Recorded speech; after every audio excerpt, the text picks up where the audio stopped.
Welcome to Mishna study Masechet Pesachim Perek Gimel Mishnah Bet. Over here in this Mishnah, I'm going to speak about dough. For the most part, dough that is found in the crevices of a bowl. Right? So you have a kneading bowl, and now there's a little dough in those crevices. So we're going to depend actually if that it's holding the bowl together. You have to get rid of this dough or not. So it's going to depend if it's holding the bowl together or if it's just actual dough that's just stuck there that you could clean out. So batzek should be stea areva, right? If you have this dough that's in these crevices of a kneading bowl, im yesh kazait b'makom echad chayav levayir, right? If there's a kazait in one place, you have to get rid of it, right? Pachot miken batil miuto. Less than that, right? It's annulled with its in its small amount. So what we're talking about over here when it's batel, this is when it's talking about a case when these little piece of dough is actually holding the bowl together, right? It's cracked in the middle, and this is the glue that's holding it together, that's holding this pottery bowl together. But if it's not, right, it's not holding it together, then even if it's less than a kazait, you have to actually get rid of it. Hayav levayir. Now the Mishnah continues and says, similarly, in regards to Tumah, im hikpid alav chotzetz, right? We know in general, if a person cares about something when they're dipping that item in the mikveh, right? If he cares to remove it, right? He doesn't want it there, then it's going to be chotzetz. It's going to, act as a partition between that keli and the water, right? That's one of the reasons, like you take off a sticker when you go to dip something in the mikveh. You have to remove the sticker or the glue from that, glass or metal item that you're dipping in the mikveh because you don't want it there. You care for it not to be there, so you need to actually separate it. Now, if a person, if something was tameh, right? So we're not talking about tevilat kelim over here, but we're talking more about if a person, it's more of a inyan of tumah and tahara ritual, purity.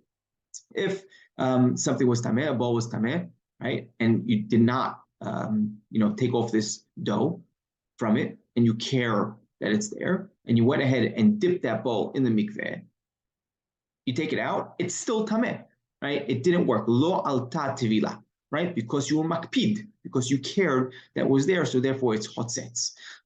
Obviously we're talking about a keli that you could dip in the mikveh to purify.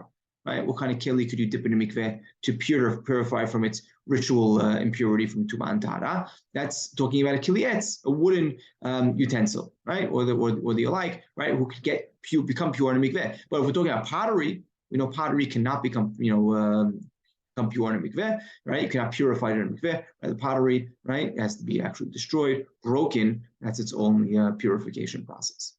Now the Mishnah continues, batzeka hayresh, right? Literally means deaf dough, right? Where the point over here is when you hit it with your hand, it doesn't make any noise, right? It doesn't go back, and as if it's deaf, right? It's not, it's like a deaf mute, right? He doesn't respond to you, right? So im yesh bo kayotze bo. Now you don't know if this is hametz or it's not hametz.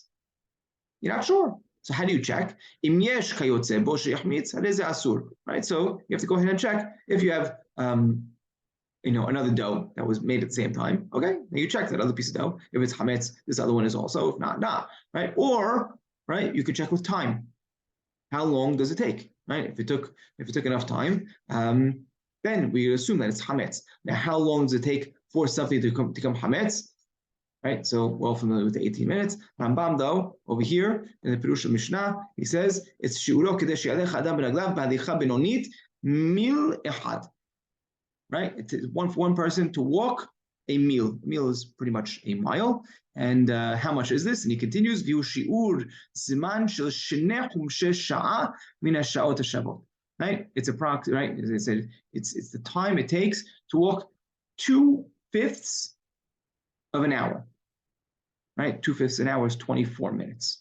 Right, so it's not the typical 18 minutes that we're familiar with. That's according to other Rishonim. Rambam over here puts it at 24 minutes, but as we know, when it comes down to the bottom line of Chot Pesach, Shulchan Aruch, and others, with everything else in consideration, over here it's different than Rambam. But Rambam over here actually puts it down as 24 minutes in order for something to become chametz.